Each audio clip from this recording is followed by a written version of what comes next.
সালাম আলাইকুম। দীর্ঘ একটা সময় পরে ৫ই আগস্ট আসলে বঙ্গভবনে কি ঘটেছিল এই সম্পর্কে স্পষ্ট একটা ব্যাখ্যা এসেছে। আর এই ব্যাখ্যাটা এসেছে খুবই অথেন্টিক একজন পার্সন থেকে, যিনি এখন পর্যন্ত রাষ্ট্রপতির পদে দায়িত্ব পালন করছেন, অর্থাৎ মোহাম্মদ শাহাবুদ্দিনের কাছ থেকে।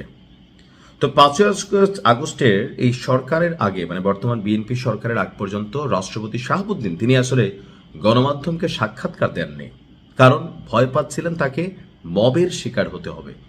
তো চলুন ৫ই আগস্ট আসলে কি ঘটেছিল। ভিডিওটি একটু লম্বা হবে, বাট মনোযোগ দিয়ে শুনবেন। ২০২৪ সালের ৫ই আগস্ট আওয়ামী লীগ সরকার পতনের আন্দোলনে যে জনবিস্ফোরণের রূপ নিয়েছিল, সেদিন আসলে কেউই আজ করতে পারেনি যে কি ঘটতে চলছে। রাষ্ট্রপতি বলছেন, যখন বিক্ষোভকারীরা গণভবন অভিমুখে, তখন আমাকে জানানো হলো যে কোনো মুহূর্তে প্রধানমন্ত্রী বঙ্গভবনে আসবেন। ঘড়ির কাঁটায় সময় তখন ১২টা। আমাকে জানানো হলো যে তিনি প্রস্তুতি নিচ্ছেন বঙ্গভবনে আসার জন্য। এর আগে আমরা আচরই করতে পারিনি যে আসলে কি ঘটতে যাচ্ছে। অর্থাৎ রাষ্ট্রপতি শাহাবুদ্দিন চুপ্পু তিনি আসলে ওই দিনের বা ৪ই আগস্ট ৩ই আগস্ট আওয়ামী লীগের যে বেশ কয়েকটি মিটিং হয়েছিল, বা এখানে অনেক ঘটনা ঘটতে যাচ্ছে, বা সরকারের পতন হবে, বেশ কয়েক দফা বিভিন্ন দপ্তরের সাথে মিটিং হয়েছিল, তিনি এগুলো সম্পর্কে খুব বেশি জানতেন না। তার বক্তব্য হচ্ছে এটা, তিনি বলছেন যে উনি যখন এখানে আসবেন বলেছেন এবং হেলিকপ্টার রেডি, তখন আমরা ঘটনার ভয়াবহতা সম্পর্কে ধারণা করতে পারি।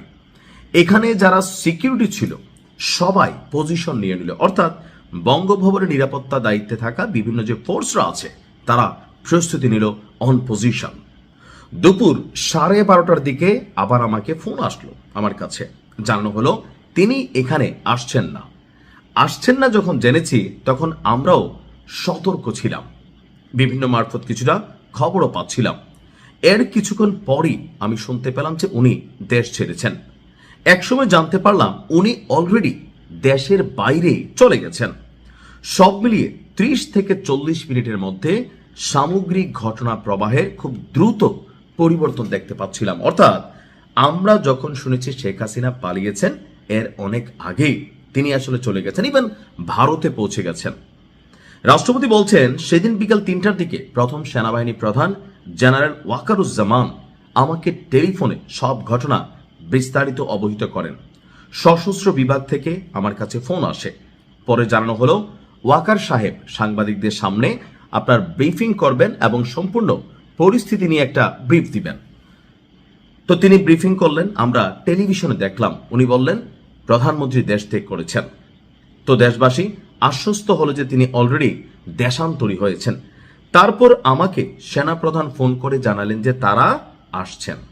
সেনাবাহিনী, নৌবাহিনী, বিমান বাহিনী এবং 3 বাহিনীর যে প্রধান 3 জনই বঙ্গভবনে এলেন এবং আমার সাথে সকল বিষয় নিয়ে আলোচনা করলেন।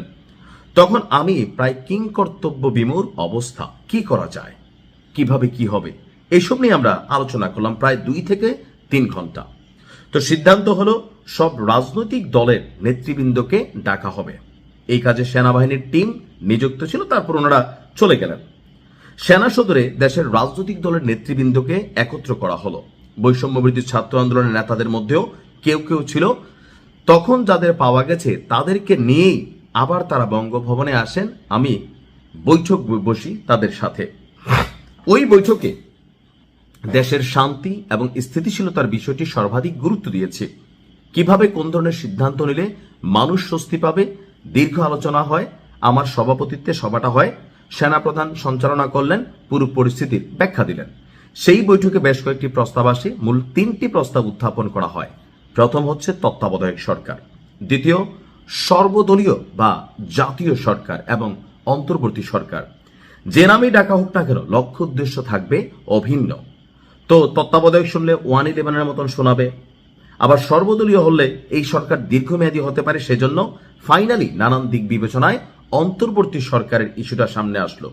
এই সিদ্ধান্ত হলো, আর আমার উপর দায়িত্ব পড়লো জাতির উদ্দেশ্যে ভাষণ দিয়ে জাতিকে আশ্বস্ত করা। তো তারা নিজেদের মধ্যে আলোচনা করে সব ঠিক করলেন। আর তারা নিজেদের মধ্যে আলোচনা করে সব ঠিক করবেন যে সরকারের গঠন প্রণালীটা। এই সিদ্ধান্তটা হওয়ার পর প্রফেসর আসিফ নজরুল সাংবাদিকদের কাছে পরিস্থিতি বিবৃতি তুলে ধরেন। আমাকে ভাষণ দিতে বলা হলো রাত 11টায়, আর অন্তর্বর্তী সরকার গঠনের প্রক্রিয়া তাদের হাতে ছেড়ে দেওয়া হলো। সেনাবাহিনী রাজনৈতিক নেতৃবৃন্দ আলাপ করে একটা কোনো কিছু করবেন, সেনাবাহিনী থাকবে, সহায়তা করবে সরকারকে। এমনকি এই অন্তর্বর্তী সরকার থাকার সময় তাকে প্রেস ব্রিফিং দিতে দেওয়া হতো না। প্রেস সচিব যিনি ছিলেন সাবেক শফিক, তিনি নানান ধরনের প্রভাব বিস্তার করতেন। একে একে নানান বিস্ফোরক মন্তব্য কিন্তু এখন রাষ্ট্রপতি জানাচ্ছেন। কতটুকু সত্য মিথ্যা তিনি ভালো জানেন।